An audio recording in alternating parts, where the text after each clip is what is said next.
folks, this is one of our board reviews, this time on one of our new Adams boards.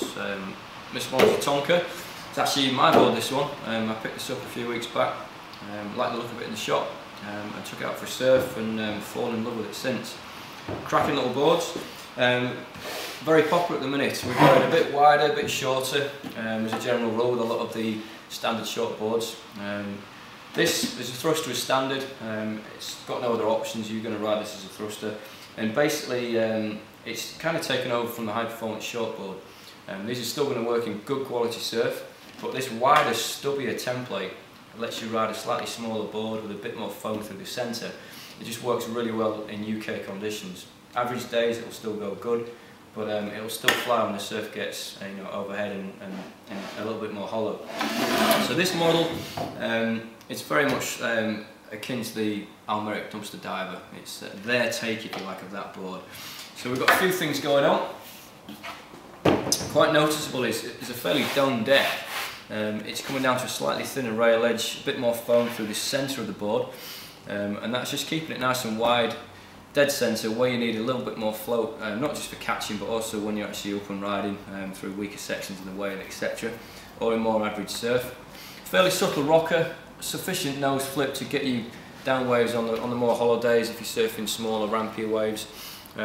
But a nice domed deck, really soft, forgiving rails up the front, which is just going to make the board more forgiving through turns if you're not maybe quite up to speed. But basically, this high centre point in the board is just going to help you wave catching. It's going to help with your overall speed as well. Rocker wise, as we just mentioned at the front, fairly supple, sufficient enough for it to work when it's a bit more hollow. And this particular model, this is the 5.8, this has got quite a lot of tail rocker, especially in the last maybe half a foot of the board. And that lends itself really well to smaller, rampier surf. So I mean, it's not a high performance short board, but it is going to still work well when the waves are good. I really love this tail template on this board. Nice and wide, it's giving you plenty of drive, quite hippy through this section of the board. You've got good speed, drive under your foot when it's smaller and weaker, but I mean it still seems to fly when the surf gets to 3 or 4 foot. Through the tail of the board, we do have a bit more bite through the fins. As soon as you get back past the fins, we start to get a bit more of a bite to the rails, and that's just going to help with the turning radius, nice sharp turns, a bit more dig and bite through your bottom turns, etc. But very quickly, further up the board, they do round off, and that's just, it's allowing you to basically just get more of the rail in the water when you're turning without the board kind of getting hung up. So if you're not maybe going quite as fast as you need to be for the turn you're doing, this board will let you get away with that. We'll have a look at the bottom contours, and this is one of the reasons why this board goes so well.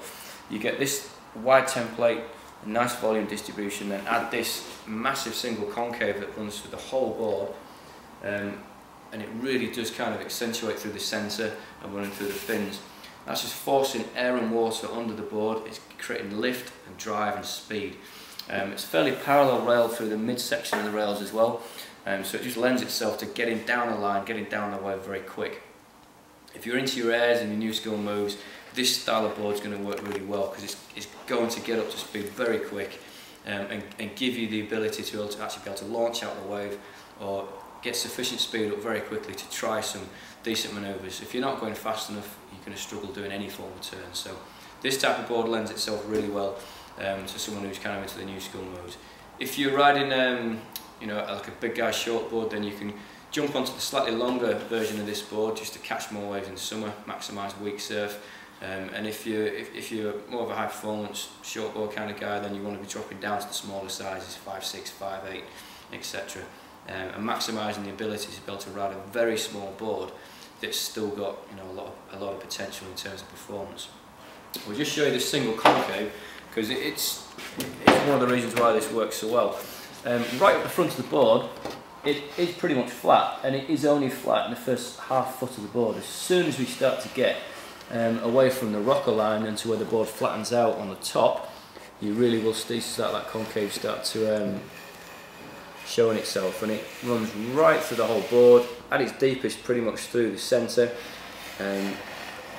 still plenty through the fins, and and you've still got a little bit throughout the back fin there as well. So it really is accentuating the water being forced to move down the board, out through the fins. It's just creating thrust and drive, and also dropping the rail edge a little bit lower in the water, which allows you to bank the board off that rail. So you can still turn these, even though there's a relatively wide tail template. Very easy to get the board on the rail. Fins are quite far out onto the rail edge, which also helps with that.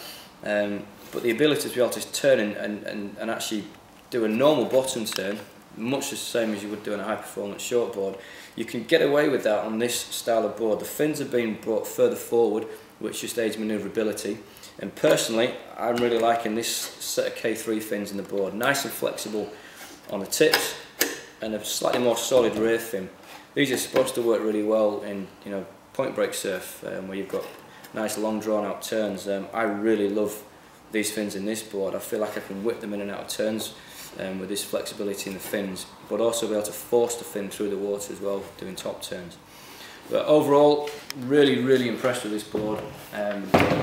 It's changed the way I'm thinking about surfing smaller, weaker surf, because it actually flies when it's fairly small. It's not going to keep up with the likes of the sweet potato, but in smaller, rampier quality surf, I wouldn't ride anything else really than it, to be fair. And as the surf gets a bit bigger, up to maybe head high, overhead, these boards will still work fine. Foot placement, in terms of your back foot, becomes a bit more critical. But this is the way things are going, slightly wider, slightly shorter, stubbier shortboards really are perfect for UK conditions. Ride this 2 to 3 inches shorter than your standard shortboard. That's the recommended kind of length. My standard shortboard would be 5'11", and I'm riding this at 5'8". Could have probably gone smaller, but I like the idea of this still working when the waves are a bit weaker, a bit smaller. And basically these are available 5'4" up to 6'6". So if you're after a board that kind of does everything, that's going to work really well in fairly good quality small surf all the way up to head high surf, you will really be hard pushed to find something as good as this. So highly recommended, and available in shop now. Thanks for watching.